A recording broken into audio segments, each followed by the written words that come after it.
नमस्कार, मैं एजे रॉक और आप देख रहे हैं D7 न्यूज चैनल। साक्षात्कार के अगले चरण में हम लोग बातचीत करने वाले हैं अशोक पटेल जी से, वार्ड नंबर 14 गणेशपुर में, जहां हम मौजूद हैं। तो हम बात करेंगे इनसे कि ये जो है राजनीतिक करियर इनकी कहां से स्टार्ट होती है और ये चुनाव लड़ने जा रहे हैं सभासद का। तो आइए हम सारा डिस्कस करेंगे अशोक पटेल जी से बातचीत करके। नमस्कार सर, कैसे हैं आप? हर हर महादेव। मैं बहुत अच्छी तरह हूँ, कोई जी। दिक्कत नहीं है। ये चुनाव आप सभासद का लड़ने जा रहे हैं, जी, क्यों लड़ने जा रहे हैं? क्योंकि मैं ग्राम प्रधानी चुनाव लड़ा था गणेशपुर से, दूसरा फाइटर था। हमारा शुरू से दिमाग था कि मैं जो है कि गांव के लोगों का विकास करूंगा। लोग अच्छे से, जिनको जो चीज़ की दिक्कतें आ रही है उसका समस्या हम लोग मिलजुल कर पूरा करेंगे। गांव के विकास की ओर हम ज़्यादा अक्सर हैं, क्योंकि डॉक्टर महेंद्र नाथ पांडे जी की वजह से जो भी सुविधाएं हम लोग को मिली है, जैसे अपने गांव में पप्पू प्रजापति के यहाँ सोलर लाइट, हैंड पंप भी लगवाए हम लोग निःशुल्क।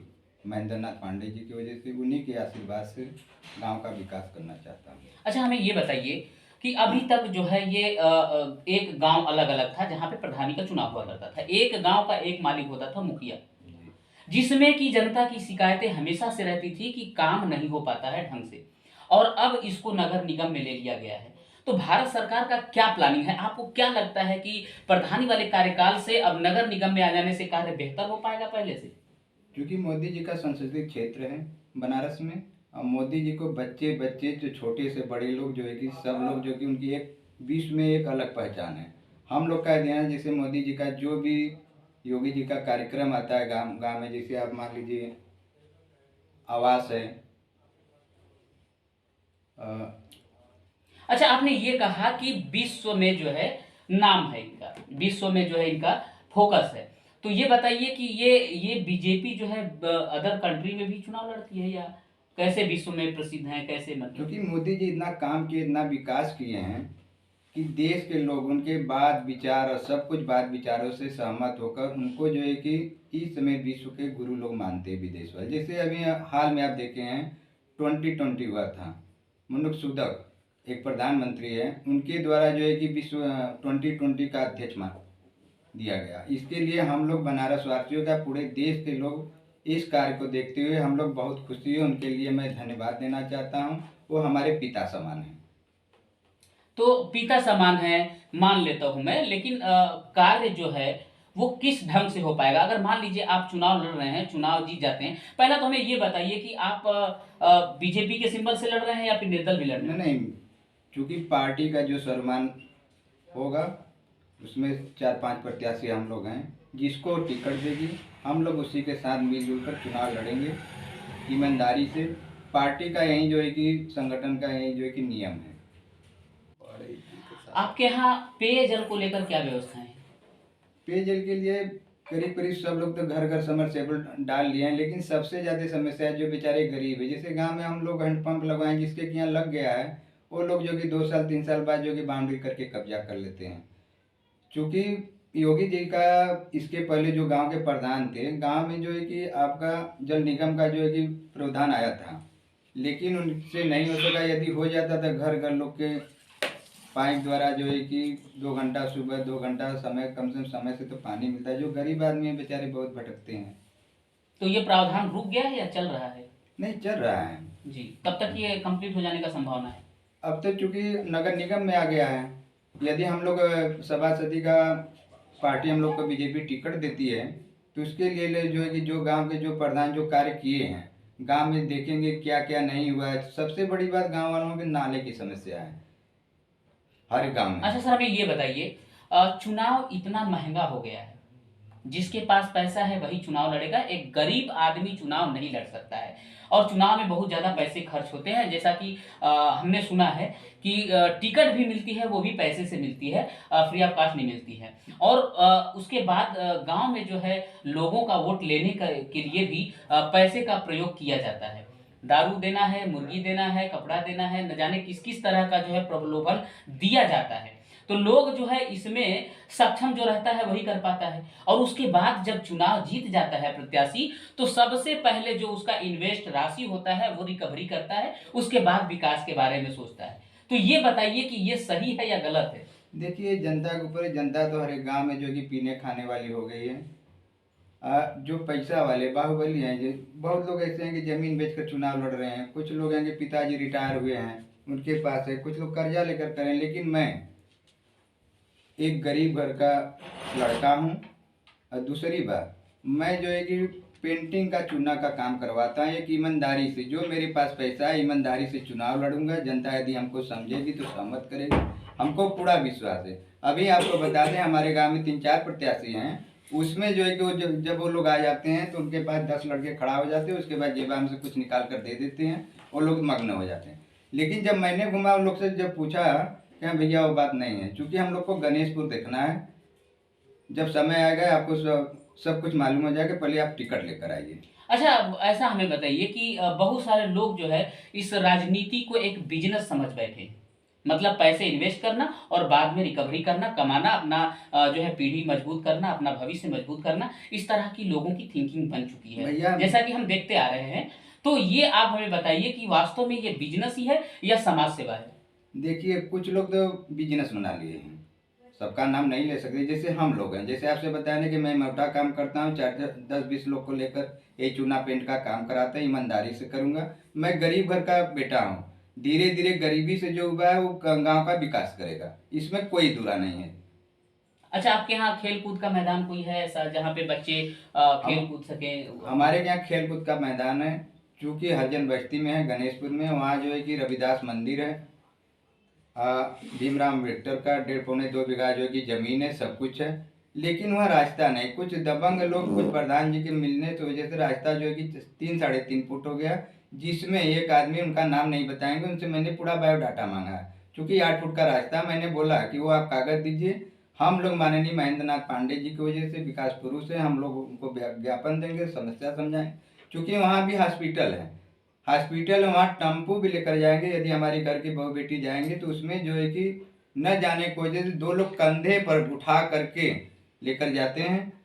इसी वजह से हम उसका बायोडाटा मांगे, मिलेगा, हमको मिल जाएगा। हम गांव के लिए, विकास के लिए जो कि तत्पर हैं, डॉक्टर महेंद्र नाथ पांडे, माननीय अनिल राजभर जी के कल कर्मों द्वारा उसका जो है कि हम लोग जल्द से जल्द निवारण कराने की कोशिश कर रहे हैं। अच्छा, आप ये चुनाव जो लड़ने जा रहे हैं, ये आप बिजनेस समझ के लड़ने जा रहे हैं या वास्तव में समाज सेवा के समाज नियत से से लड़ने जा रहे हैं? भैया, यदि जो चुनना पोते वाला आदमी है, समाज सेविक काम करें। क्योंकि हम लोग, हमारे दादा भी ठेकेदार थे, हमारे पिता भी थे, हम भी हैं। हम लोग एक जमीनी है, गांव में अगल बगल पूछिए कि इनका खानदान कैसा है, ना हम लोग किसी के साथ छल कपट किए, न कुछ किए हैं। ये आप लोग का आशीर्वाद है, गाँव वाले। गणेशपुर वार्ड में कुम्हार बस्ती में सुनने को आया है कि वहाँ काफी नाला वगैरह है और रास्ते जो है वो क्षतिग्रस्त है, लोगों को आने जाने में काफी समस्याओं का सामना करना पड़ रहा है। तो इस पे किसी की नजर नहीं गई या आपकी नजर नहीं गई? चूँकि हम लोग की नज़र गई, चूँकि उस समय हमारे यहाँ प्रधान थे महेंद्र प्रसाद पटेल, उनके कार्यकाल में जो है कि रोड दिखाया गया, बना, जो है कि खड़ंजा पुरवाए, रोड बनवाए हैं, लेकिन वो सक्सेस नहीं। बरसात होती, चूँकि गांव के, जब हम लोग पोखरा की तरफ से जब गांव में घुसेंगे तो दोनों तरफ बाउंड्री है, दोनों तरफ बाउंड्री है, पानी निकलने का कोई विकल्प नहीं है। क्योंकि हम लोग जो प्रधान जी से भी बातचीत किए थे, उसके पहले, महेंद्र प्रधान जी के पहले एक जो है कि प्रमोद कुमार श्रीवास्तव प्रधान थे, उन्हीं की वजह से जो पोखरा की तरफ से जो रास्ता गई है, उन्हीं की प्रधानी में बना है, जो है कि कुमार बस्ती के गांव तक जो है कि जाता, मोटरसाइकिल, गाड़ी, 4 पहिया लोग लेकर आराम से पहुंच जाते। पहले ये दिक्कत होती थी कि पचकोसी रोड से दुखन हरिजन के घर से इन लोग के गांव में गली थी, उसमें टाली भी, सगड़ी लेकर, जो इन लोग का कुल्हड़ वाला जो रोजगार था उसमें भी लेकर आते थे। 2:30 3 बजे रोज गाली सुनते थे। लेकिन जब हम लोग प्रमोद श्रीवास्तव जी हुए, चूँकि आपके मामूरगंज के बिरला का जो तालाब है, उन्हीं के माध्यम से राजा साहब से हम लोग गए, रिक्वेस्ट किए, उन्हीं ने अपना रास्ता दिया, तो गांव का रोड बना। अच्छा, कुछ लोगों का ये कहना रहता है कि जो सरकारी फंड आते हैं विकास करने के लिए, जैसे सड़क का जो है काम करने के लिए या और भी किसी चीज का, तो उसमें जो है कि लोग कटौती करते हैं, जो बजट आता है वो पूरा पूरा अच्छे ढंग से नहीं कर पाते हैं। और कुछ लोग कहते हैं कि उसमें जो है कमीशन भी होता है लोगों का आगे पीछे करके, तो उसमें पूरा का पूरा पैसे इन्वेस्ट नहीं करते, उसको मजबूती के साथ नहीं बनवाते, जो कि 1 साल 1.5 साल 2 साल में जो है वो क्षतिग्रस्त हो जाता है दोबारा। तो ये इस तरह की व्यवस्थाएं ये होती है, इस तरह की समस्याएं होती है, इसमें गलती किसकी है? कैंडिडेट की है या फिर सरकार की गलती, किसको कहेंगे? उसमें जो है कि टोटल कैंडिडेट की गलती है। जो गांव के जो है कि प्रत्याशी हैं, जो प्रधान हैं, उनको सोचना चाहिए कि हमारे गांव में क्या हो रहा है, हम विकास करवा रहे थे, माल सही लगा रहा है कि खराब लगा रहा है, क्या कर रहा है, उनका पूरा कार्य। गांव वाले भी विरोध करते हैं, कोई बोल नहीं पाता है। तो सर देखिए, वो तो चुनाव में जो है पैसे खर्च किए हैं, तो वो तो जाहिर सी बात है रिकवरी करेंगे, करेंगे ना। तो इसमें ये बात ऊपर सरकार को नहीं मालूम होती है क्या कि मतलब लोग पैसे लगा करके चुनाव लड़ रहे हैं, रिकवरी करेंगे? तो ये मतलब जो चल रहा है सिस्टम, ये किसकी गलती है, माने किसको कौन जिम्मेदार है इसका? इसका पूरा जिम्मेदारी गांव वाले हैं। क्योंकि जो गांव के लोग विकास करें, प्रधान है या जो भी बजट आ रहा है, काम खराब हो रहा है या बढ़िया हो रहा है, गांव वालों को तुरंत विरोध करना चाहिए। लेकिन उसमें गांव वाले भी हस्तक्षेप नहीं देते हैं। कुछ लोग देते हैं तो 10 लोग उनको दबा देते हैं। लेकिन जब यदि भारतीय जनता पार्टी यदि हमको टिकट दी, तो मैं ये सब समस्या का निवारण करूँ। क्योंकि देखिए, जैसे डॉक्टर महेंद्र नाथ पांडे गणेशपुर तालाब पर जो 10 तो चौतरा बनवाए हैं, बढ़िया बनवाए, ओरिजिनल बनवाए, धीरे धीरे 5 साल हो गया, कोई नहीं दिक्कत है। हम लोग एक पैसा कमीशन नहीं लिए, जिसको ठेका दिए थे टाइट होकर हम लोग काम करवाए, बढ़िया काम किया। अच्छा, साथ ही साथ हमको एक चीज और जानकारी दे दीजिए कि ग्रामीण क्षेत्र में जो कोटोदार होते हैं, जो राशन वितरित करते हैं, तो गांव के लोगों का कहना ये रहता है कि वजन कम करके देते हैं, यूनिट भी जो है इस बार पूरा मिला तो अगले बार कट जाता है, इस तरह की समस्याएं हमेशा बनी रही है। तो आपके यहाँ इस तरह की प्रॉब्लम थी क्योंकि क्या? हमारे यहाँ गणेशपुर में ऐसा समस्या नहीं। क्योंकि हम 2-3 बार वहाँ खड़ा होकर राशन बंटवाए हैं, सब कुछ किए हैं, कोई समस्या नहीं है। कुछ लोग हैं, जैसे मान लीजिए कि आप कहीं चल गए, 2 दिन बाद आए, उनका टारगेट है कि हम 5 दिन बांटेंगे। अब 5 दिन के बाद छठवें दिन वो नहीं बांटते हैं, उसी में किसी का छूट छूट जाता है। लेकिन दूसरे दिन जब दूसरा नंबर आता है महीना का, तो उसमें जो है कि जोड़कर वो दे देते हैं। नहीं, कुछ लोगों का आरोप है कि नहीं वो नहीं देते हैं, वो एक बार फिंगर फिंगर लगाते, दूसरी बार फिर दूसरा फिंगर लगाते, एक ही राशन देते हैं, दूसरा वाला जो है राशन नहीं नहीं नहीं देते भैया, हैं। ऐसा इस बात तरह नहीं की है। शिकायतें रही है अक्सर। भैया ऐसा कोई शिकायत नहीं है, क्योंकि हम लोग समाज में घूमते ही करते हैं, कोई दिक्कत नहीं है। अच्छा, आपके नज़र में सर्वप्रथम क्या कार्य होना चाहिए आपके वार्ड में? हमारे सर्वप्रथम, चूंकि जो बरसात हो रही है, सबसे सर्वप्रथम जो है कि नाला का काम होना चाहिए। देखिए, अभी हमारी बात हो रही थी अशोक पटेल जी से, और इनका कहना है कि हमारे यहाँ सबसे जटिल जो समस्या है वो नाला को लेकर के है, और भी जो समस्याएं हैं उस पर हमारी नज़र होगी, और सर्वप्रथम मैं चुनाव जीत जाने के बाद उसका कार्य जो है आसानी पूर्वक कर पाऊंगा, और कोई भी कमी नहीं छोड़ूंगा अपने वार्ड में, चाहे वो जो भी हो।